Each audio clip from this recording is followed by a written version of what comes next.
আসসালামু আলাইকুম ভিউয়ার্স, আশা করি সকলেই ভালো আছেন। জুলাই আমাদের জন্য আসলেই একটা মর্মান্তিক মাস চলে গেছে। এখন জুলাইয়ে কিছু ঘটনা, যে ঘটনাগুলো আসলেই আমাদের বিবেককে নাড়া দেয়, আজীবন নাড়া দিয়ে যাবে। এবং জুলাইয়ে সকল শহীদদের প্রতি শ্রদ্ধা রেখে, সকল শহীদদের প্রতি সমবেদনা জানিয়ে আমি ভিডিওটি শুরু করতেছি। এখানে আমি আপনাদের দেখাবো জুলাই মাসে এমন কিছু কর্মকাণ্ড ছিল যেগুলো আমাদের বিবেককে আজীবন নাড়া দিয়ে যাবে, যেগুলো দেখলে চোখের পানি সহ্য করা যাবে না।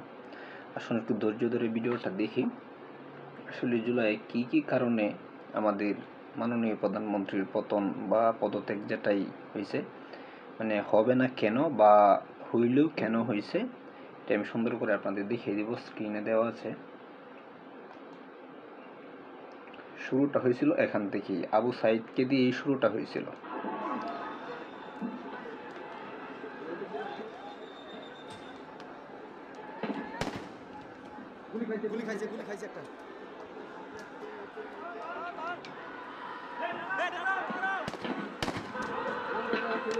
এই যে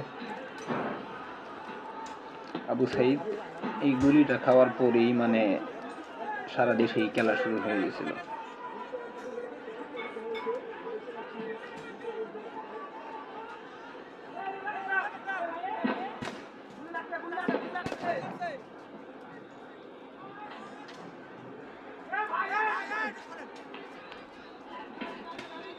আমাদের সম্মানিত পুলিশ ভাইয়েরা, তাদের কাজকর্মগুলো যদি কেউ ভিডিওটা দেখে থাকেন, দেখবেন আপনারা কিরকম নৃশংস ছিলেন।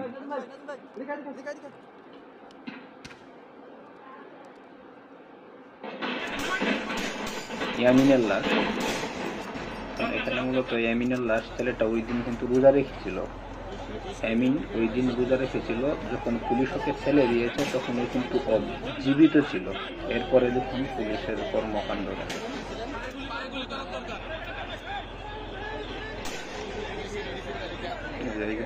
দেখেছিল যখন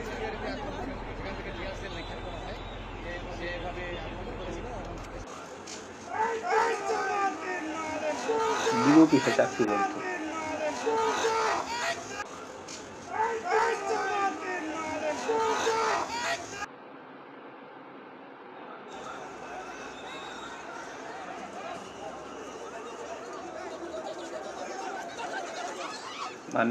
স্টুডেন্টদেরকে ওরা পশু মনে করছে ভাই, একদম পশু মনে করে স্টুডেন্টদেরকে পিটাইছে।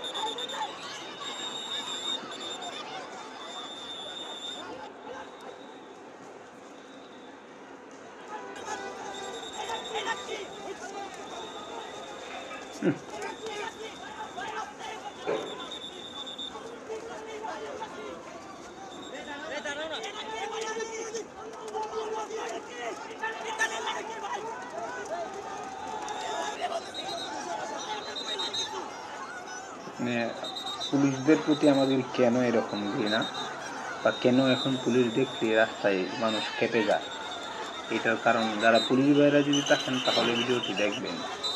আপনাদের বিবেক যদি এই সমস্ত হলে জায়গা ছাত্রদের পক্ষে, তাহলে সম্মানটা থাকতো।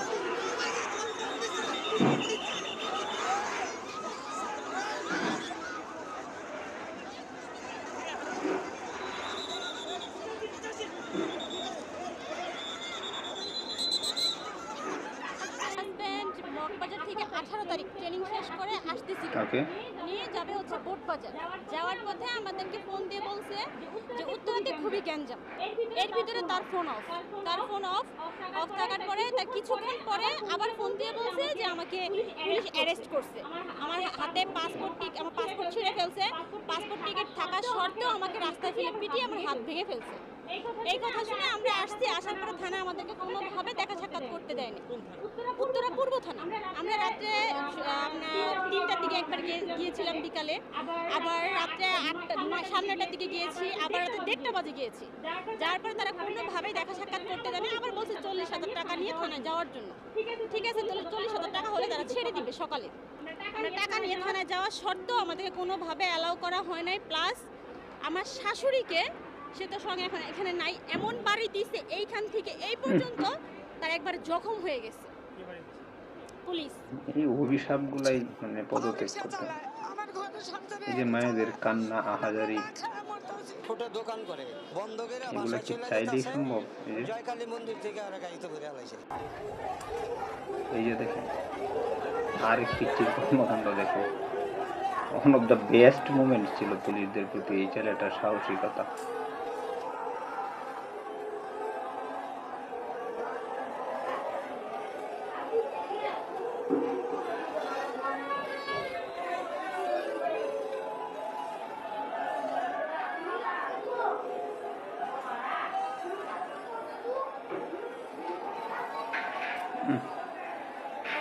ওদের কেন এরকম করছে এটা দেখাবো পরে, আপনারা তখন পাশে থাকুন। 3 মাস আগে পাড়ি জমান ঢাকায় বিক্রি করতেন মোবাইলের সিম, পাশাপাশি মাঠকর্মী হিসেবে কাজ করতেন অর্থনৈতিক শুমারির। আচ্ছা, কিন্তু 19 জুলাই রাজধানীর মিরপুর এলাকায় কোটা সংস্কার আন্দোলন চলাকালীন গুলিবিদ্ধ হয়ে নিহত হন তিনি। ছেলেকে হারিয়ে পাগল প্রায় সাকিবের বাবা মা। এই যে বিচার আল্লাহর কাছে।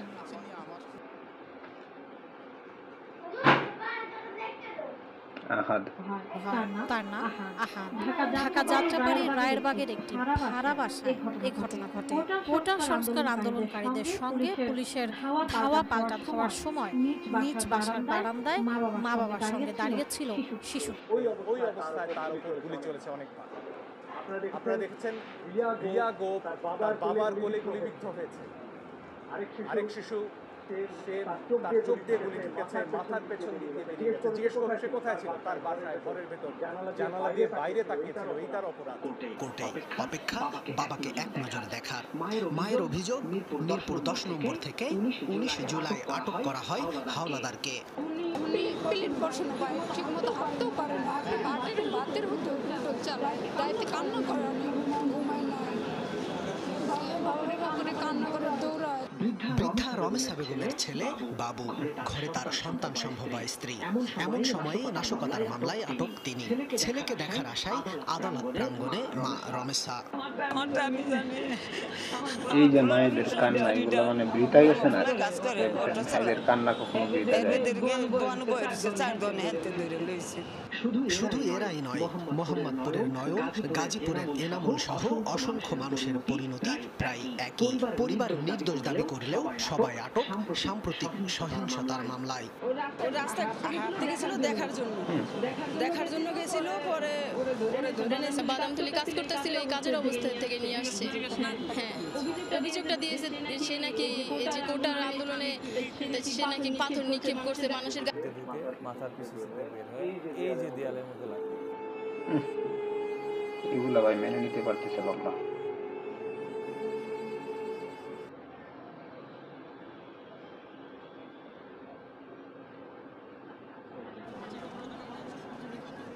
আমার ছেলে প্রতিদিন অফিসে যায়, 8টায় ছুটি হয়, কালকে 7টা বাজে আমার ছেলেরও অফিস থেকে গিয়ে ধরে নিয়ে আসছে। পরে লোকের কাছে জানতে পারলাম যে আমার ছেলেরা ধরে নিয়েছে। কি কারণে? আমার ছেলের শিশু মানুষ, তারা কে কিছু বলতে পারে না। আমার ছেলের নামে কোনো অভিযোগ নাই, কোনো মামলা নাই, কোনো ওয়ারেন্ট নাই, কোনো কিছু নেই। আমার ছেলেরা ধরে লই আইছে, লই আনার পরে থানায় আইলাম। থানায় আনা কোনো জায়গা সাক্ষাৎ কোনো কিছু নাই।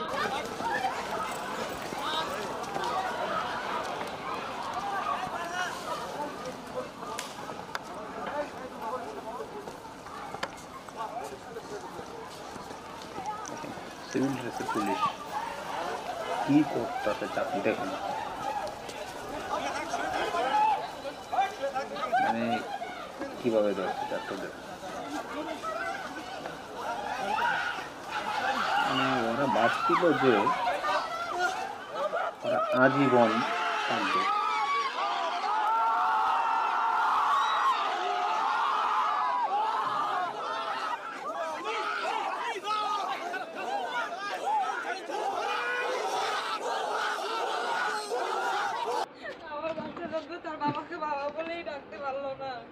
মাত্র 4 মাস বয়সী কন্যা সন্তান কোলে নিয়ে চোখের পানি ঝরাচ্ছেন কোটা সংস্কার আন্দোলন পরবর্তী সহিংসতায় গুলিতে নিহত রায়হানুলের স্ত্রী ঋতু আক্তার। পাশে শোকে পাথর হয়ে বসে আছেন নিহত রায়হানুলের মা। কবরের পাশে দাঁড়িয়ে হত্যাকাণ্ডের শিকার নিরাপরাধ ছেলের জন্য দোয়া করছেন বাবা।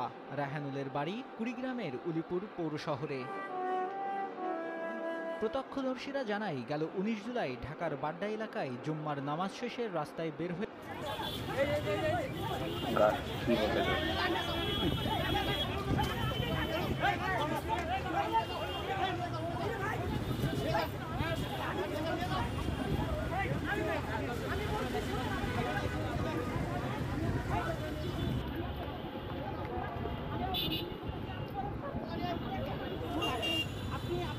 সঠিক, আমি আমার জায়গা থেকে সঠিক, আপনি আমাকে ডাইভার্ট করতে পারেন না বা আমাকে কোনো ধরনের ব্লেম দিতে পারেন না প্রমাণ না হওয়া পর্যন্ত। আমি আপনাকে রিকোয়েস্ট করেছি অনেক স্যার।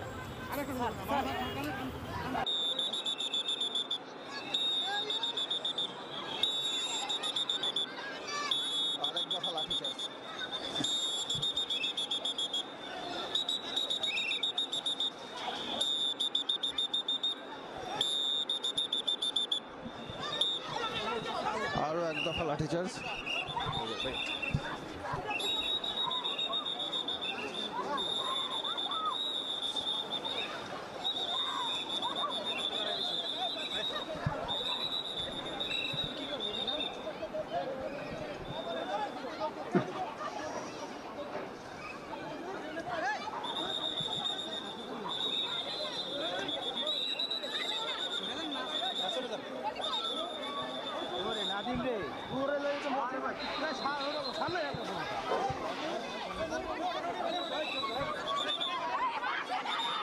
ঘুমাতে পারি না, খেতে পারি না, বাচ্চাকে দেখলে ইনসিকিউর লাগে।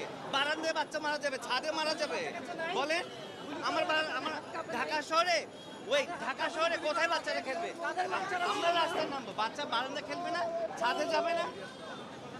আর কত না বলি নাই তো এতদিন বের তো হয়নি। আমরা শিল্পী সমাজ তো বসেই ছিলাম, অপেক্ষা করেছি ওদের কবে বিবেকটা জাগ্রত হয়। ওদের বিবেক না, ওদের বিবেক মরে গেছে। তারপরে আমার সন্তান মারা যাবে, আমি মারা যাব, তা আমার জন্য কে বলবে? বিকেলে বাসার পাশে তা দেখতে গিয়েছিল শিশু সাদ, কিন্তু বাসায় ফেরে লাশ হয়ে পুলিশের গুলিতে। 5:30 ও ছাদের উপরে যায় খেলাতে ওর বোনের সাথে, মানে ওর ফুফাতো ভাই আর কি, আমার বাইক নেয়, ওর সাথে খেলাধুলা করার জন্য ছাদে যাবে। পেঁয়াজু খেতে ঘর থেকে নেমে গুলি খেতে হয়েছে রিফাতকে। ছোট ছোট পেঁয়াজু বেচে ওই জায়গাটা দেখি দোকান বন্ধ, দেখি সবাই দৌড়াইতেছে, আমিও জোরে হাঁটা শুরু করছি। এবার গুলি মারছে পায়, আমি ওই জায়গা পড়ে গেছি গা। বুলেট দ্রুত বের করতে না পারলে দুরন্ত শৈশব হারিয়ে পঙ্গুত্বকে বরণ করতে হবে জীবন জুড়ে। তাই দুশ্চিন্তায় অভিভাবকরা। হাতেও লাগছে, হাতের অবস্থা অনেক খারাপ, পায়ের বেশি, এই পথে ঢুকে এই পেতে বাইরে গেছে। স্টুডেন্টের একটু দাড়ি থাকলে তাকে শিবিরের মামলা দেওয়া হচ্ছে। মধ্যরাতের মধ্যে কারোর বাসায় ঢুকে জাস্ট বিকজ সে একজন স্টুডেন্ট, তাকে আপনি নিয়ে যাবেন, তার ফোন চেক করবেন, তাকে আপনি ধরে গ্রেফতার করে আটকায় রাখবেন, তাকে হেনস্থা করবেন। এভাবে হয় না। লেডি কনস্টেবল ছাড়া মেয়েদের বাসায় ঢোকা হয়, মেয়েদের বাসায় ঢুকে মেয়েদের গায়ে হাত দেওয়া হয়। আমার ফোন রাষ্ট্রীয় সম্পদ না, আপনি ওয়ারেন্ট ছাড়া আমার বাসায় ঢুকতে পারেন না, এটা কোনো আইনের আন্ডারে পড়ে না। 18 জুলাই বিকেলে মিরপুর 10 নম্বরে কোটা আন্দোলনে যোগ দেয় সোহার্ত। সেখানে সংঘর্ষে গুলিবিদ্ধ হয় সে। ঢাকা মেডিকেলের আইসিইউতে থাকার 2 দিন পর সোহার্তকে মৃত ঘোষণা করেন চিকিৎসক। আমার ভাতিজা ঢাকা থাকতো, 1 বছর হয়েছে আসার পরে এই বাড়িতে থাকতো, আমার ভাই ঢাকায় থাকতো, আমি বাড়িতে, আমার ছোট ভাই বাড়িতে। আমাদের সামনে খেলাধুলা করতো, আমরা সামনে করছি, তাহলে সেটা তো 5 ফুট 9 ইঞ্চি উঁচা। আমাদের সামনে পড়লে দেখা গেছে যে সে মাটির দিকে একবারে যাবে গেছে। আমার বাড়ি, আমার বাড়িটা এই 2 বাড়ি ফেয়ে দিকে আমার প্রায় যাইতো, প্রতিদিনই 1 ঘোড়া 2 ঘোড়া যাইতো। কিন্তু আমার ছেলের সাথে যাইতো খেলতো, এরকম বলতো ছেলে আমার অর্থ অঞ্চলে নেই। এখনো রংপুর কেন্দ্রীয় কারাগারে বন্দী বৈষম্য বিরোধী ছাত্র আন্দোলনের অন্যতম সমন্বয়ক আবু সাইদ হত্যা মামলায় গ্রেপ্তার 16 বছর বয়সী শিক্ষার্থী আলফি শাহরিয়ার মাহিম। 18 জুলাই তাজহাট থানায় মামলার সময় গ্রেপ্তার করা হয় শিক্ষার্থী মাহিমকে। পরদিন 16 জুলাইয়ের বৈষম্য বিরোধী ছাত্র আন্দোলনের স্থানীয় সমন্বয়ক আবু সাইদের হত্যা মামলায় তাকে গ্রেপ্তার দেখানো হয়। মামলায় তার বয়স দেখানো হয় 19 বছর। এমনকি রিমান্ডও চাওয়া হয় আদালতে। যদিও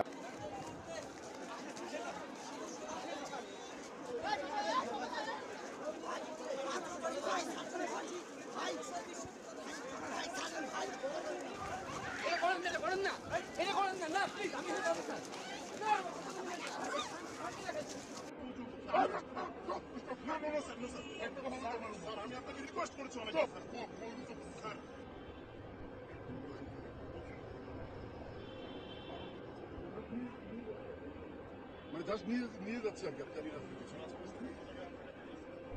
জি জি তোমরা আমাকে আর কিছু বলতে বলো না, আমার খুব কষ্ট হচ্ছে।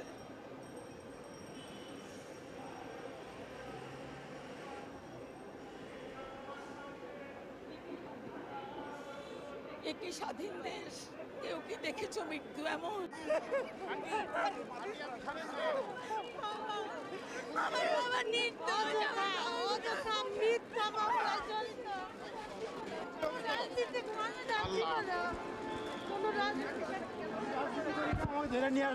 সবগুলা মিথ্যা। আমার বাবা ঢাকাতেই ছিল না। 17 তারিখে আমার খালু মারা গেছে, 18 তারিখে বাবা গ্রামে গেছে আমার মাকে নিয়ে। আমরা 25 তারিখে ভোলা থেকে আসছি ঢাকায়। সব মিথ্যা মামলা, মিথ্যা। ভয় লাগে আসলে? না, আমার কোনো ভয় লাগে না। আমি এই আন্দোলনের সাফল্য অর্জন করতে চাই। রংপুরে আমার বড় ভাই আবু সাইদকে মারা হয়েছে, সেজন্য আমরা একটা শান্তিপূর্ণ আন্দোলন করতে চেয়েছি। তার মধ্যে পুলিশরা এসে আমাদের ভাইদেরকে মেরে একটা অশান্তিপূর্ণ আন্দোলন করতে চেয়েছে। আমাদের কথা তারা গুলি করলো কেন? আমরা একটা শান্তিপূর্ণ আন্দোলন করতে চেয়েছি, কিন্তু তাদের পুলিশরা এসে আমার ভাইদেরকে মেরে অশান্তিপূর্ণ আন্দোলন করে শুরু করেছে। সেজন্য আমি এখন এই আন্দোলনে অংশগ্রহণ করবো। যারা মারলো, সাইদকে যারা মারলো আর বাচ্চাদের যারা মারছে, তাদের মৃত্যুর সময় যেন তাদের পানির অভাব হয়, আমরা সেই দোয়া করব। তোমার ভয় লাগে না? না, আমার ভয় নাই, আমার মৃত্যুর কোনো ভয় নেই। টিভি বা পুলিশের আর্মিদের কাছে বলবো যে গুলি করো আমাকে, গুলি করো।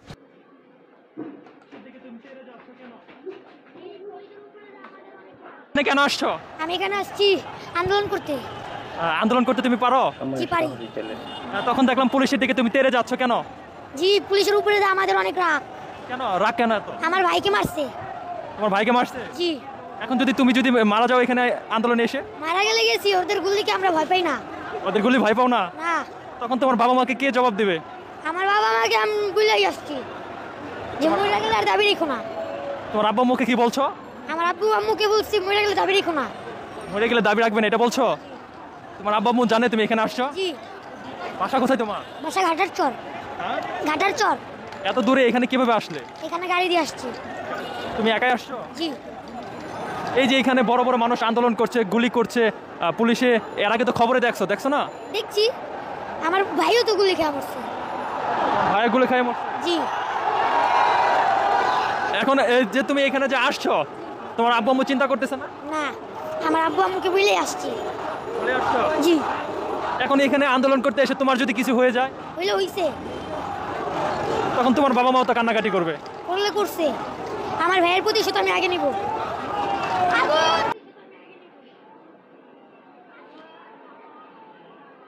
কথা হচ্ছে সেটা না, কথা হচ্ছে ক্ষমতা চিরস্থায়ী নয়, আমাদের এটা সবাইকে মানা উচিত। আর একটা বিষয় হচ্ছে 1952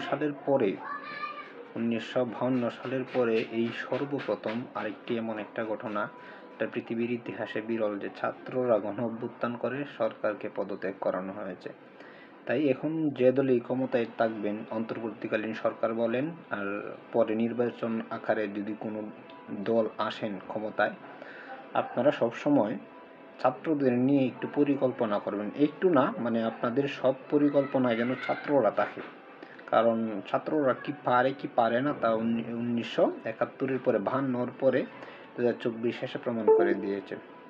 আর লাস্ট কথা হচ্ছে, হ্যাঁ, এখন আমরা কেউ আওয়ামী, বিএনপি, জামাত, হেফাজত ইসলাম, দ্যাট ইজ নট ফ্যাক্ট। এখন হচ্ছে যে একটা পাওয়ার ছাত্রদের, এ ভাই তুমি কি আওয়ামী লীগ করো, বিএনপি করো, না না না, আমি কিছুই করি না, আমরা ছাত্র। এই যে এই অ্যাড্রেসটা, এই যে এই মানে একটা আমাদের গর্বের বিষয় যে আমরা ছাত্র হই, এখন আমরা পরিচয় দিতে পারি যে উই আর নট এনি, মানে আমরা কোনো দলের না, আমরা কোনো দলের না, আমরা হচ্ছে just student, we are now just student. তাই আপনারা যে দলই ক্ষমতায় থাকবেন, এরকম কোনো কাজ করবেন না যেন আপনাদের ক্ষমতা চলে গেলে আপনাদেরকে প্যান্ট খুলে আপনাদের দেশ থেকে বিতাড়িত হতে হয়। তাই সবার আগে ছাত্রদের নিয়ে ভাববেন, যে কোনো পরিকল্পনায় ওদেরকে সাথে রাখবেন, ইনশাল্লাহ আপনাদের সামনে ভালো কিছু অপেক্ষা করছে। ধন্যবাদ ভিডিওটা শেষ পর্যন্ত দেখার জন্য, ভালো থাকবেন। আসসালামু আলাইকুম।